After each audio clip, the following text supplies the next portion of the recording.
Right, denies that he has anything to do with this person. Peter, presumably with the same intent of executing Peter. So he's in jail, and all of a sudden, an angel appears to him. Now, Peter thinks it's a dream, and the angel tells him to get up quickly.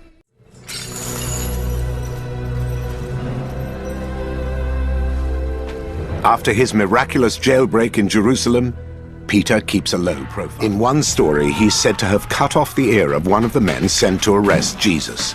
And then hours later, he denies ever having known him.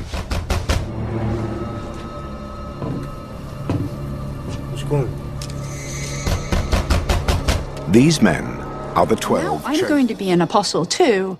That Peter and Paul were almost sort of, two peas in a pod, you might say. But in actual fact, it seems that there really was some tension between Peter and Paul. And opposed him, saying, now you think you have to be kosher, and you think that we're second-class believers? Paul thinks that's hypocritical. According to Paul, he and Peter never reconcile. And Paul never doubts for a moment that he is the one who knows what's best for the movement. Closest right-hand man. His name wasn't originally Peter. This is the nickname that Jesus gave him. Petros, Peter. The word Petros in Greek means rock.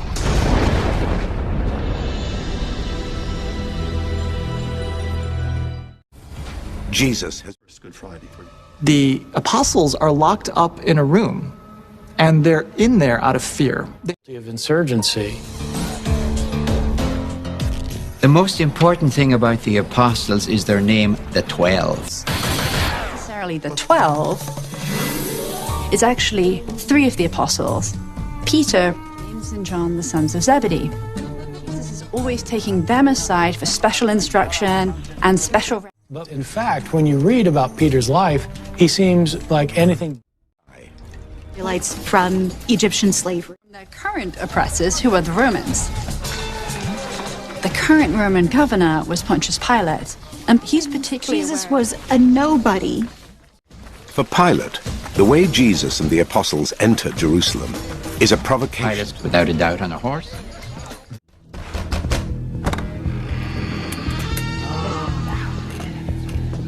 At this point, when they're in the upper room, they're terrified and they're confused, and this is You can't just go back and say, oops, I was wrong. It's the first day of the week, and a number of the female followers of Jesus, including Mary Magdalene, arrive at the tomb with some spices. And much to The body of Jesus is gone. The women are the first to enter the tomb since it had been sealed 2 days earlier. They are unprepared for the experience that follows. 2 dazzling figures appear to them, and one of the figures says to them, The women flee. Mary runs back to report the missing body and the strange visions to the apostles. But they don't believe the news. Would be raised from the dead. Peter, lo and behold, goes back and finds out that the women were accurate. The tomb is empty, and Jesus is nowhere to be found.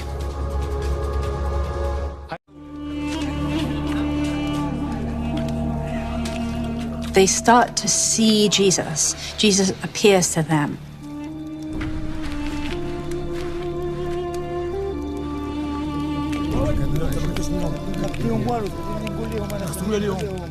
Jesus appears to his disciples, and they actually think he's a ghost. And in response to this, he joins them for dinner and eats broiled fish. But almost back as extraordinary. The apostles are convinced that Jesus has returned from the dead are absolutely real. That ultimately confirms everything that they believed about following him in the first place. The resurrected Jesus tells his men that they're the ones he's chosen to spread his word to every nation on earth. And the apostles travel from Galilee to Jerusalem to wait for a sign from him. It's almost impossible to know if and when that happens at the festival of Pentecost, the Greek word for the Jewish feast of Shavuot. Peter is presiding when all of a sudden, Suddenly there's this sound like a whirling wind. And tongues like fire come over each of the disciples. all of the sudden.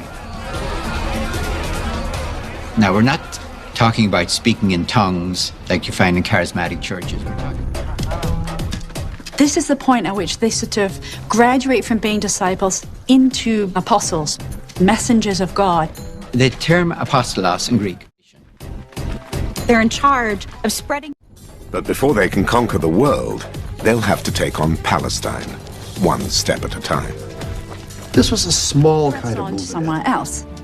They really thought that they were perched on a cliff at the end of time, and that spurred the apostles on to The spread apostles met probably in private homes. And spread the message of Jesus that way. Women who were responsible for running domestic life were often very important. Some believe that Mary Magdalene was one of a number of wealthy women supporting the apostles and their followers. We do know that there's a place in Luke that mentions that she offered her resources to the Jesus movement. But where did her money come from? Is she indeed the prostitute fishing village on the Sea of Galilee? We simply... For instance, if Mary would have chosen to keep her... The Jesus followers are absolutely not being hunted down by the Romans in 34, 35. The Romans in these early years... If you were to ask a Roman soldier if he had heard of Jesus, even a couple of months after Jesus' execution, he probably hadn't. But for the Jewish establishment, he isn't so easy to forget. To the Man's impact on the birth of Christianity will be second only to Jesus himself. He deeply opposes the Jewish Christians. One of them is a young man named Stephen. Stephen is a Christian leader. way that Acts tells it, he basically condemns the Jews for having always rejected and killed the prophets. And now, look, they rejected and killed Jesus. Paul doesn't deny that he wanted to destroy Jewish.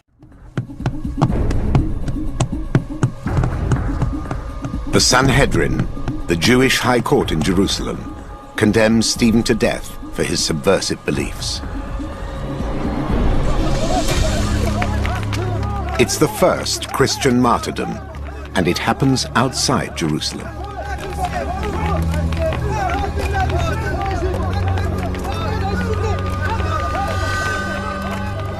Now, what Acts wants us to think is that Paul is somehow truly in involved. Jerusalem. And he's on his way there when he sees this blinding flash of light. There was a bright light And the that was voice says, shining. I am Jesus, the one whom you are persecuting. Paul is then instantly struck blind. In the ancient world, this wasn't easy. It was very expensive to see medical practitioners. And so, for that reason alone, people flocked to Peter and Philip and John looking for healings.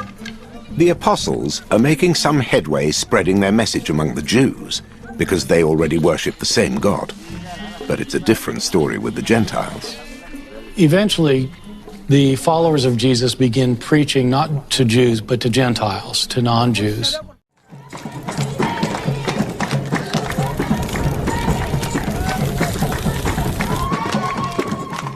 The ancient religious climate was very diverse. Pagans could worship any gods they wanted to. So when the apostles insist that the pagans give up all their gods, they are met with great resistance. It was all about power. This is one of the reasons the early Christians were there. It was naturally assumed that it's those Christians. Believed that the reason he himself had been called by Christ was to take them. The Jesus movement is So growing. if you get it to the capital, that'll get it out. Paul ran a leather business. talking to them. Importantly, he's able to speak their language. Paul spoke Greek. There are attempts to build some common ground, like when Paul invites Peter to a meal with his Gentile converts in the city of Antioch. Paul wants his new brothers to feel at home, and that means eating their way. Definitely not kosher. Paul explains it this way. We all sat down together, one body, one... Paul, on the other hand, is having great success spreading the Jesus message to the Gentile population of Greece and Asia Minor.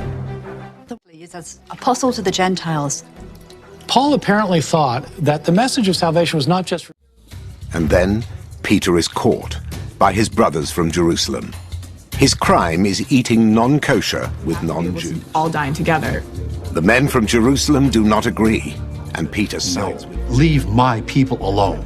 They are good followers of Jesus. There will be plenty of bumps in the road ahead for the fledgling Jesus movement. The Jews, he executes the Apostle James by beheading. His message to the Gentiles. A good day for Paul is a day when he can convert one more soul, even when it calls for an exorcism. He sets his sights on a slave girl, a fortune teller whose trances are a lucrative source of income for her handlers. Paul believes the girl is possessed by a demon and acts to save her.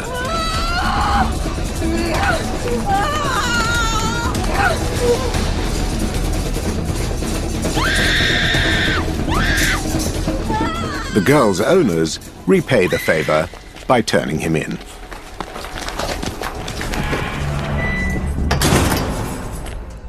Over the course of the next decade, Paul becomes very familiar with Roman dungeons. He was arrested in Jerusalem and then was taken to Rome to face trial. And Paul is behind bars. James is dead, and Peter has disappeared. It's possible that Paul is one of the Christians rounded up for execution.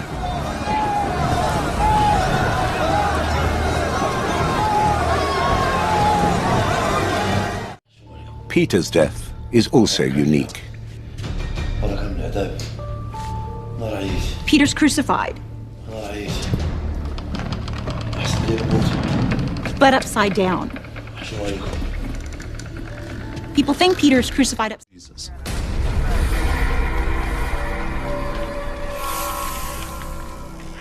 The Romans did like to think of some of the gorier ways to kill. You're alive as long as you can pull yourself up. The nails cause bolts of agonizing. What's really difficult about crucifixion is breathing. Crucifixions were intended to be deterrents. It served as a warning to others that if you rebel against the Roman Empire, you too will die in this horribly humiliating, excruciating manner. Mary Magdalene and the women keep vigil, but the apostles, the disciples that Jesus trusted most, aren't there. It's a moment that would have been unimaginable only a few days earlier.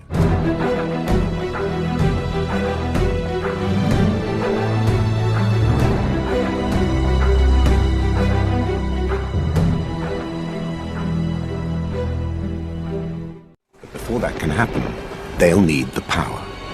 He won't say when, and he won't say how it will come.